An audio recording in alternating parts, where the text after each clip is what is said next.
সবাইকে স্বাগতম। আমি মোহাম্মদ আহসান হাবিব, সহকারী শিক্ষক, হরিহরপুর বহুমুখী উচ্চ বিদ্যালয়, কুষ্টিয়া সদর, কুষ্টিয়া। আমি হিসাব বিজ্ঞানের নবম দশম শ্রেণীর হিসাব বিজ্ঞানের দ্বিতীয় অধ্যায় লেনদেন নিয়ে আলোচনা করব। তোমরা আমার সাথে সবাই ক্লাসে অংশগ্রহণ করবে, ঠিক আছে? তো আমি এখন আলোচনা করছি দ্বিতীয় অধ্যায় লেনদেন। তো আমরা বুঝতে পারছি লেন অর্থ গ্রহণ আর দেন অর্থ প্রদান। আমরা দুটি শব্দ দেখতেছি, লেন আর দেন, যার অভিধানিক অর্থাৎ আভিধানিক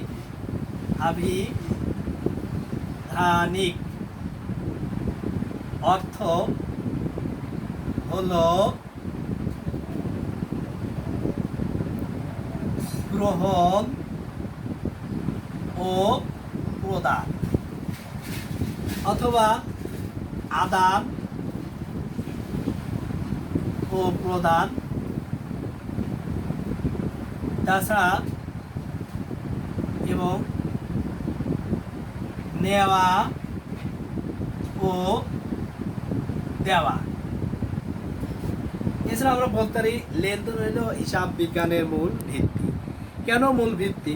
তোমরা জানো যে লেনদেন যদি না হয় তাহলে হিসাব বিজ্ঞানের কোনো চ্যাপ্টারে আমরা অঙ্ক কিন্তু করতে পারি না। কারণ কোনো ঘটনা যখন সংঘটিত হয় তখন আমরা তাকে লেনদেনে লিপিবদ্ধ করি, আবার লেনদেন থেকে জাবেদা থেকে খতিয়ান থেকে নগদান বই এবং রেয়ামিলে স্থানান্তর করি। তারপরে কিন্তু আমরা আর্থিক বিবরণী তৈরি করি। কিসের মাধ্যমে? একমাত্র এই লেনদেনের মাধ্যমে। এই জন্য আমরা লেনদেনকে হিসাব বিজ্ঞানের মূল ভিত্তি হিসাবে গণ্য করতে পারি। তো আমরা এখন দেখি লেনদেন সম্পর্কে এই চ্যাপ্টারে আমরা কি কি শিখন ফল দেখতে পাই। শিখন ফল: লেনদেনের ধারণা ব্যাখ্যা করতে পারবো, লেনদেনের প্রকৃতি ও বৈশিষ্ট্য শনাক্ত করতে পারবে, হিসাব সমীকরণ বিশ্লেষণ করতে পারবে। তো এখন আমরা দেখি লেনদেনের ধারণা। লেনদেনের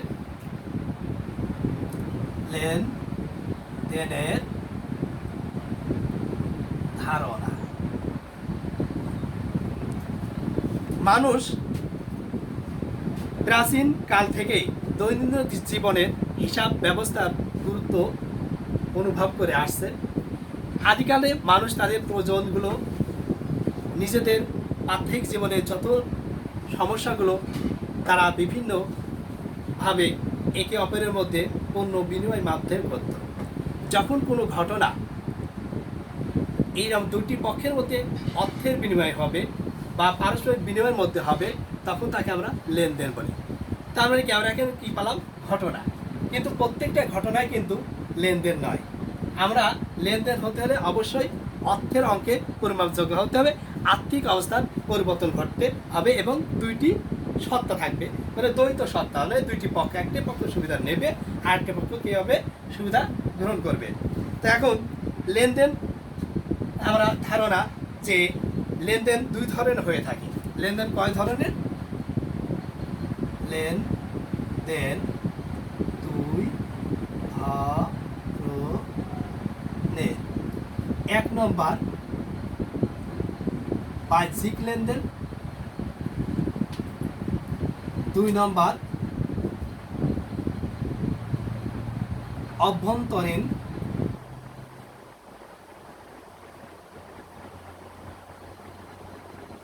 লেনদেন। একটা হলো বাহ্যিক লেনদেন আর একটা হলো অভ্যন্তরীণ লেনদেন। এখন বাহ্যিক লেনদেন, যখন লেনদেনটি দুইটি পক্ষের মধ্যে হবে, অর্থাৎ বা দুইটি প্রতিষ্ঠানের মধ্যে হবে, দুইটি পক্ষ, এখানে কয়টি পক্ষ? দুইটি পক্ষ, অথবা দুইটি প্রতিষ্ঠান, দুইটি পক্ষের মধ্যে হতে পারে, আবার দুইটি প্রতিষ্ঠানের মধ্যে হতে পারে। এই ধরনের লেনদেন হলে সেটা হবে কি? বাহ্যিক লেনদেন। যেমন রহিমের কাছে পণ্য বিক্রয়, যেমন রহিমের কাছে আমরা পণ্য বিক্রি করলাম, এটা হলো বাহ্যিক লেনদেন। আবার মনে করো অভ্যন্তরীণ লেনদেন। অভ্যন্তরীণ লেনদেনটা কি? যে লেনদেনের কারবারে বা প্রতিষ্ঠানের মধ্যে অভ্যন্তরীণভাবে হয়ে থাকে। যেমন আসবাবপত্র আমরা ক্রয় করছি, আসবাবপত্রের মূল্য হ্রাস বা আসবাবপত্রের অবচয়। এই আসবাবপত্রের অবচয় হবে কি তোমার অভ্যন্তরীণ লেনদেন। এই অভ্যন্তরীণ লেনদেনটাকে আমরা আসবাবপত্রের অবচয় বলে গণ্য। কারণটা কি, একটা প্রতিষ্ঠানে আসবাবপত্র ক্রয় করার পরে নির্দিষ্ট সময় শেষে এর মূল্য কিন্তু হ্রাস পায়। এই মূল্য হ্রাস পেলে যার অর্থের অঙ্কে পরিমাপ করা যায়, যে কারণে এটাকে আমরা অভ্যন্তরীণ লেনদেন বলে গণ্য করতে পারি। তাহলে আমরা বুঝলাম কি, অর্থের আদান প্রদান বা অর্থের মাপকাঠিতে পরিমাপযোগ্য সকল প্রকার ঘটনাগুলোকে আমরা লেনদেন বলতে পারি। লেনদেনের প্রকৃতি ও বৈশিষ্ট্য শনাক্ত করতে পারবো।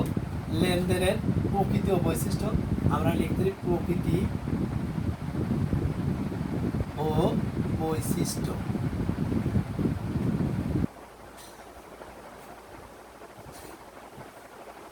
আমরা জানি প্রকৃতি ও বৈশিষ্ট্য লেনদেনের হিসাব সমীকরণের মাধ্যমে আমরা লেনদেন শনাক্তকরণ করতে পারি।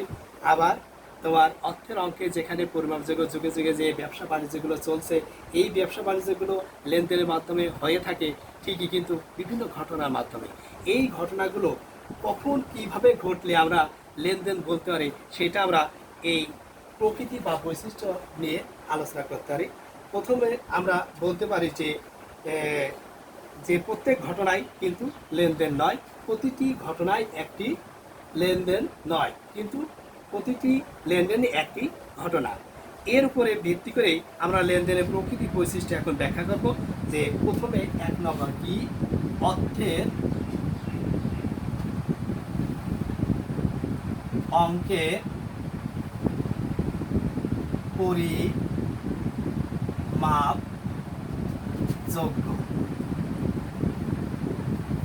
লেনদেনের সবচেয়ে গুরুত্বপূর্ণ বৈশিষ্ট্য কি, অর্থের অঙ্কে পরিমাপযোগ্য হতে হবে।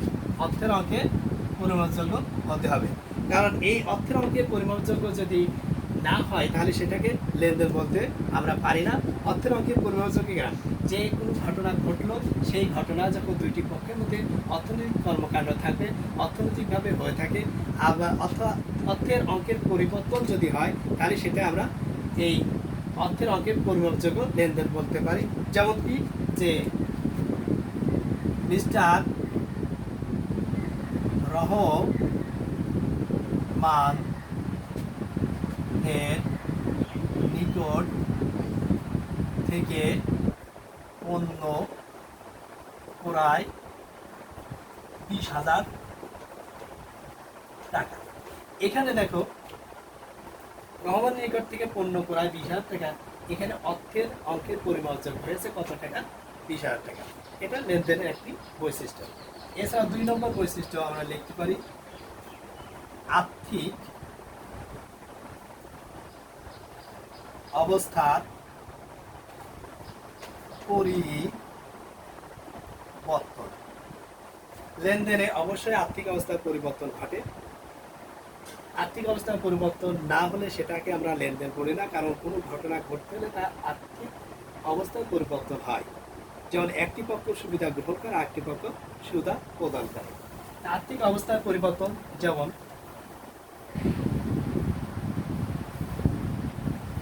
করিমের নিকট পণ্য বিক্রয় 15,000 টাকা। এখানে দেখো আর্থিক অবস্থা কিন্তু পরিবর্তন হয়েছে। কিভাবে পরিবর্তন হয়েছে, 15,000 টাকায় পণ্য বিক্রয় করলাম। এখন এইখানে দেখো আর্থিক অবস্থান আমার বিকৃত, অর্থাৎ আমার পণ্য কিন্তু আমি প্রদান করছি, বিনিময়ে কি পাচ্ছি, টাকা পাচ্ছি। এটাও কিন্তু একটা আর্থিক অবস্থার পরিবর্তন। এছাড়া লেনদেনের দ্বৈত সত্তা।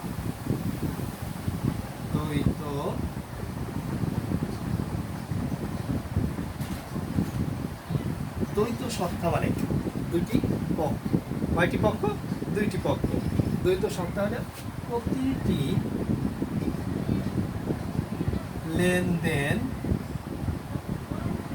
লেনদেনে দুইটি পক্ষ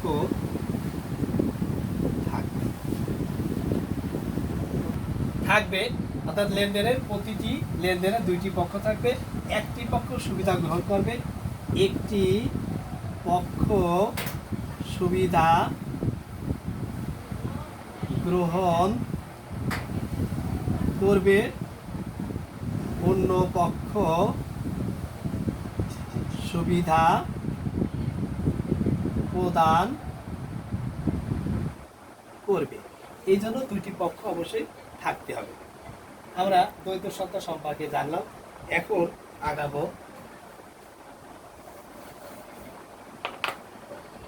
দৃশ্যমানতা।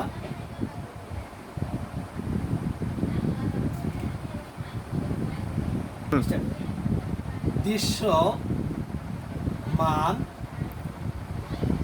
লেনদেন দৃশ্যমান অদৃশ্যমান দুটোই হতে পারে। এখন দৃশ্যমান লেনদেন কি? যেমন আসবাবপত্র ক্রয় করা হলো, এইটা হলো দৃশ্যমান, আর আসবাবপত্রের অবস্থা এটা হলো অদৃশ্যমান।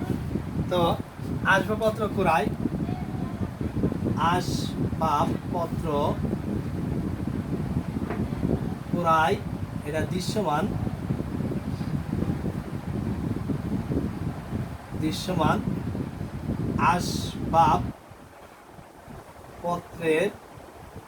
অবশ্যই অদৃশ্যমান। তাহলে আমরা দেখলাম দৃশ্যমান অদৃশ্যমান দুটোই হতে পারে। লেনদেন সম্পন্ন 5 নম্বর। আমরা একটু জায়গা স্বল্পতার কারণে নিচে দিই ধরে।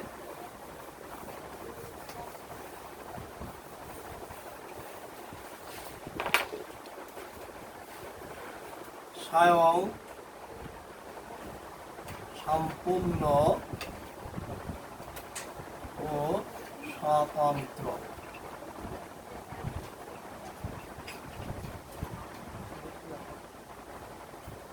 লেনদেন স্বয়ং সম্পূর্ণ ও স্বতন্ত্র হতে হবে। লেনদেন স্বয়ং সম্পূর্ণ স্বতন্ত্রটা কি? যে প্রত্যেকটাই আলাদা আলাদাভাবে হিসাব থাকতে হবে। যেমন আমরা যেমন পহেলা জানুয়ারি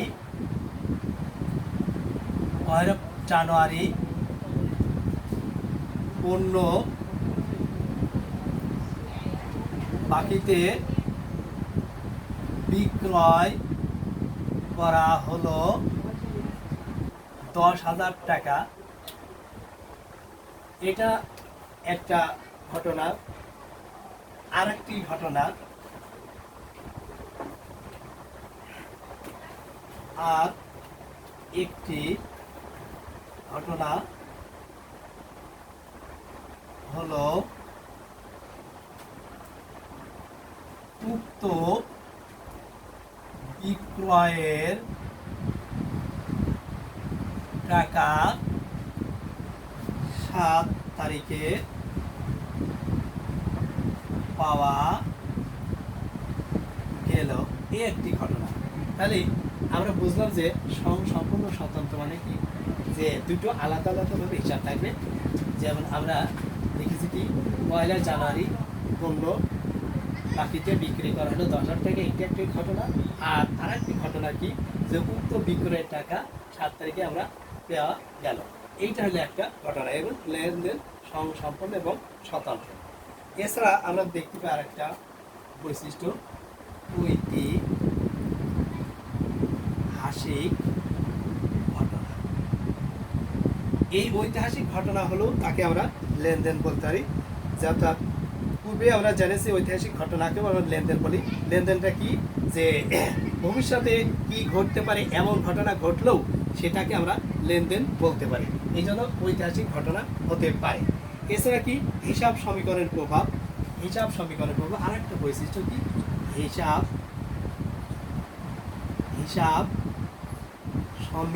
সমীকরণের প্রভাব। লেনদেন হিসাব সমীকরণের মাধ্যমে সমাধান করা যেতে পারে। এছাড়া লেনদেন হতে হলে অবশ্যই এখন আধুনিক যুগে আমরা এই লেনদেনগুলো হিসাব সমীকরণের মাধ্যমে করে থাকি। তো আমরা এখন হিসাব সমীকরণ বিশ্লেষণ করতে পারবো। অর্থাৎ এখন আমরা হিসাব সমীকরণটা বিশ্লেষণ করে দেখবো যে হিসাব সমীকরণটা কি। আমরা এখন দেখব হিসাব সমীকরণ। হিসাব সমীকরণ করো।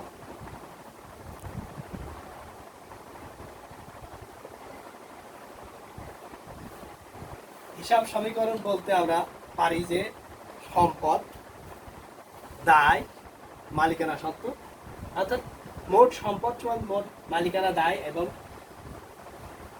মালিকানা সত্ত্ব যদি সমান হয় সেটাই আমরা হিসাব সমীকরণ বলি। বা হিসাব সমীকরণ প্রতিটি লেনদেনকেই প্রভাবিত করে। এটা বিভিন্নভাবে বিভিন্ন উপাদানের পরিবর্তন সাধিত করে। এটাকে বলা হয় সম্পদ। আমরা দেখি সম্পদ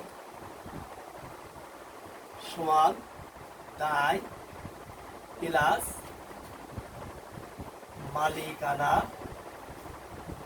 সত্ত্ব। সম্পদ মানে অ্যাসেট,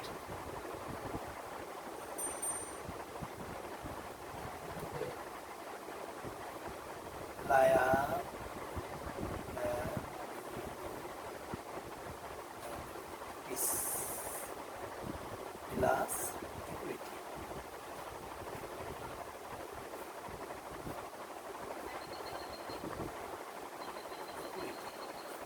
লায়াবিলিটিস বা ইকুইটি, এই দুটোকে আমরা হিসাব সমীকরণ বলতে পারি।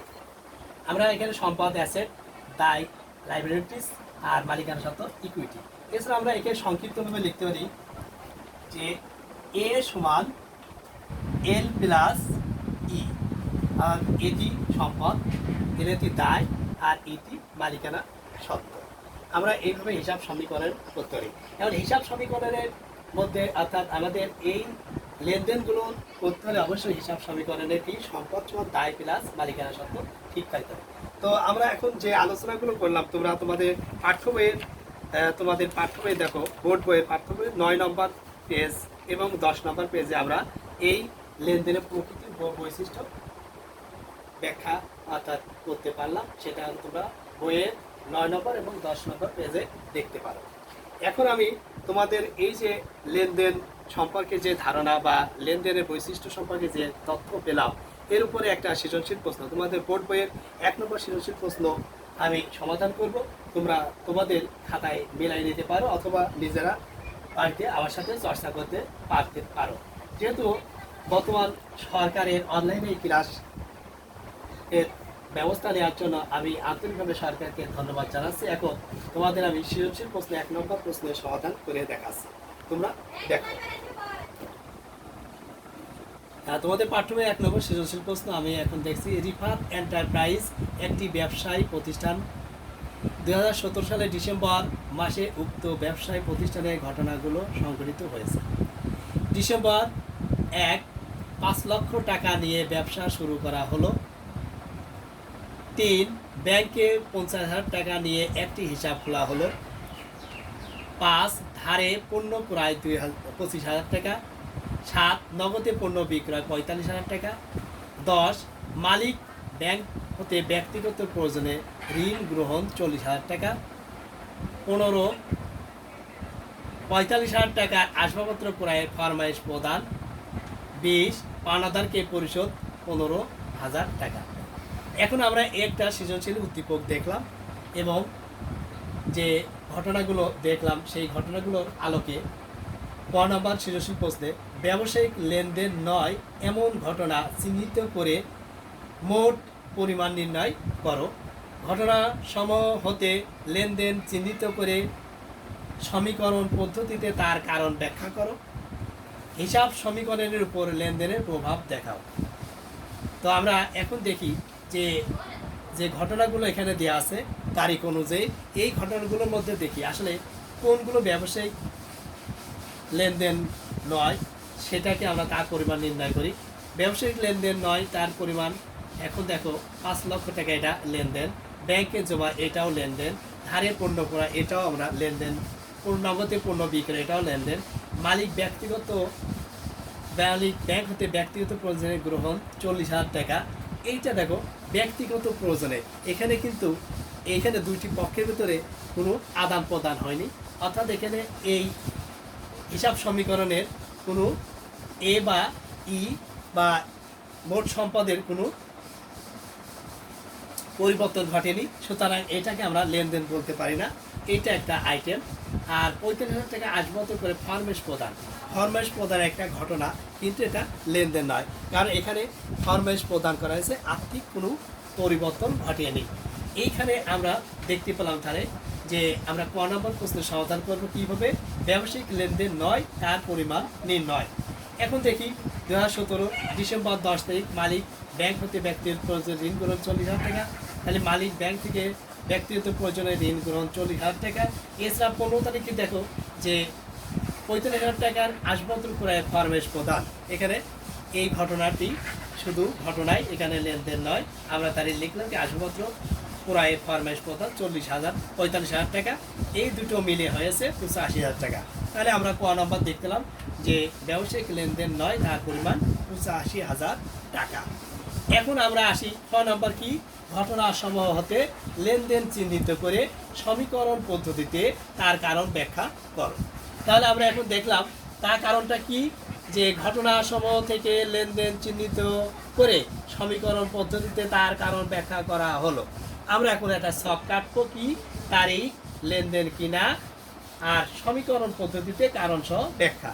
এই তিনটা ঘর আমরা ছক কাটবো। তোমরা পরীক্ষার্থীরা, অর্থাৎ তোমরা যারা নবম শ্রেণীর শিক্ষার্থী আছে তারা তোমরা ছকটা কেটে নিতে পারো আমার সাথে, এবং এবং আমার এই সমাধানটাও তোমরা ফলো করতে পারো। এখন দেখো যে তারিখ ঘরে আমরা লিখছি কি 2017 ডিসেম্বর 1 তারিখ।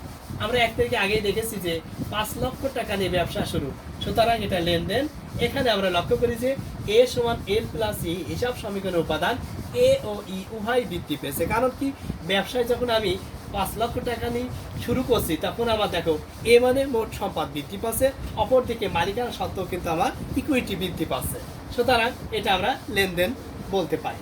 আবার 3 তারিখে দেখো যে লেনদেন ব্যাংকে 50,000 টাকা একটি হিসাব খোলা, এটা একটা লেনদেন। এখানে হিসাব সমীকরণে এ বৃদ্ধি পেয়েছে, হিসাব সমীকরণে এ বৃদ্ধি মানে কি, মোট সম্পদ বৃদ্ধি পেয়েছে। এরপরে কি 5 তারিখে দেখো ধারে ক্রয় 25,000 টাকা, এটাও লেনদেন। এখানে হিসাব সমীকরণের ই হ্রাস আর এল বৃদ্ধি। ই মানে কি, মালিকানা সত্ত্ব কমে গেছে আর দায় বৃদ্ধি পেয়েছে। এরপরে দেখি 7 তারিখে নগদে পণ্য বিক্রি, নগদে পণ্য বিক্রয়, এখানে এটার লেনদেন। হিসাব সমীকরণের উপাদান এ ও ই উভয় বৃদ্ধি পেয়েছে, কারণ মাল বিক্রি করলে মোট সম্পদও বৃদ্ধি পায়, আবার মালিকানা সত্ত্ব বৃদ্ধি পায়, তাই আমরা এখানে এ বৃদ্ধি আর ই বৃদ্ধি দেখালাম। এরপরে কি 20 তারিখে পাওনাদারকে পরিশোধ, এটা লেনদেন। এখানে হিসাব সমীকরণ এ ও ই উভয় বৃদ্ধি পেয়েছে। এবার তোমরা গ নম্বর প্রশ্নের দিকে তাকাও। গ নম্বর প্রশ্ন কি বলে, হিসাব সমীকরণের উপর লেনদেনের প্রভাব দেখাও। আমরা এই হিসাব সমীকরণের লেনদেনের প্রভাব একটা ছক আঁকিয়েছে। ছকটা দেখো তোমরা যে 2017 সালের ডিসেম্বর মাসের লেনদেন সময়ের প্রভাব হিসাব সমীকরণে দেখানো হলো। এখানে দেখো প্রথম তারিখ, উদ্বৃত্ত, সম্পদের এখন আমার লেনদেন যেগুলোটা অপশনের হবে সেই কটা অপশন, অর্থাৎ নগদ বা ব্যাংকে হয়েছে, আর দায় বা পাওনাদার, এখানে মালিকানা সত্ত্ব আর মন্তব্য। আমরা সব কেটে নিলাম। এখন 2017 সালের ডিসেম্বর 1 তারিখে দেখি যে 5 লক্ষ টাকা নিয়ে ব্যবসা শুরু করা হলো। এখানে ডিসেম্বর 1 নগদ আমি 5 লক্ষ টাকা পেয়েছি, মালিকানা সত্ত্ব 5 লক্ষ টাকা। তাহলে আমরা এখানে উদ্বৃত্ত 5 লক্ষ লেবালাম, এটাও 5 লক্ষ নামাইয়ে দিলাম। এখন দেখো 3 তারিখে ব্যাংকে 50,000 টাকা নিয়ে একটি হিসাব খোলা হলো। 50,000 টাকা হিসাব খোলা হলে আমার সম্পদ কমে গেল, নগদ সম্পদ কমে যাচ্ছে, আবার মালিকানা সত্ত্বেও কিন্তু এখানে ব্যাংক হিসাব বৃদ্ধি পাচ্ছে। এখানে মালিকানা সত্ত্বের কোনো পরিবর্তন কিন্তু হচ্ছে না, আমার নগদ সম্পদ একটি বৃদ্ধি পাচ্ছে আর একটি সম্পদ কি আছে, কমে যাচ্ছে। ব্যাংক সম্পদ বাড়ছে আর নগদ সম্পদ কমে যাচ্ছে, তাই আমরা এখানে 50,000 বিয়োগ করলাম, ব্যাংকে 50,000 টাকা লিখলাম, এটা উদ্বৃত্ত লাভাই দিলাম 4,50,000, এটা 50,000 আসলো, এই 5 লক্ষ নিচে নেমে আসলো।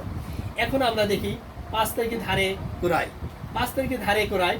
এখন ক্রয় করলে দেখো আমাদের মালিকানা সত্ত্ব কিন্তু কি হবে, কমে যাবে, মালিকানা সত্ত্ব কমে যাবে।